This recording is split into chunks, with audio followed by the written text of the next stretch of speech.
ప్రాంతంలో మా మినిస్ట్రీ తరపున వర్క్ చేస్తున్నాను. మూలన విలేజ్ నాకు తెలుసు, ప్రాంతాలకి నేను వెళ్ళాను. జాన్ మాస్క్ ద్వారా నేను ఫస్ట్ టైం అన్న తరపున ఇక్కడికి వచ్చాను. స్పెషల్ అందరికీ వందనాలు. సో నేను తెలియజేయాల్సింది ఏంటంటే, చాలా మంది చెప్పారు దాడులు జరుగుతున్నాయి. ఇది వాస్తవమే, దాడులు జరుగుతున్నాయి. దాడులతో పాటు ఇంకొకటి కూడా జరుగుతుంది. ఏంటంటే మా వాళ్ళు చనిపోయినప్పుడు సమాధులు ఇవ్వట్లేదు. దాడులు జరుగుతున్నప్పుడు పోలీసులు సహకరిస్తలేరు, సరైన లీడర్స్ సహకరిస్తలేరు. ఇంకా గ్రామాల్లో మీరు అంటున్నారు, గ్రామాల్లో if don't mind RPF party అనేది తెలియదు.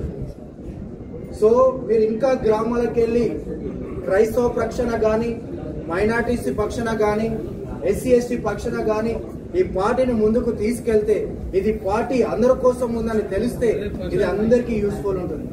స్పెషల్లీ మా క్రైస్తవ పక్షాన నేను కోరుతుంది ఏంటంటే, మాకు మూడు విషయాలు. ఒకటి, దాడులు జరగకుండా ఆపండి, వీలైతే ఒక చట్టాన్ని తీసుకురండి. రెండోది, మా క్రైస్తవులకి ఏమంటారు గ్రేవ్ యార్డ్ విషయంలో కొంచెం సహకరించండి. మూడోది, మేము ప్రేయర్ చేసుకున్నప్పుడు కానీ ఏదైనా దాడులు జరిగితే రెస్పాండ్ అయితే ఒక సెల్ ఫోన్ కాల్ చేస్తే రెస్పాండ్ అయ్యే ఒక సెల్ తీసుకొస్తే ఇది ఆర్పిఎఫ్ పార్టీన మేమే ముందుండి తీసుకెళ్తాం. Thank you very much.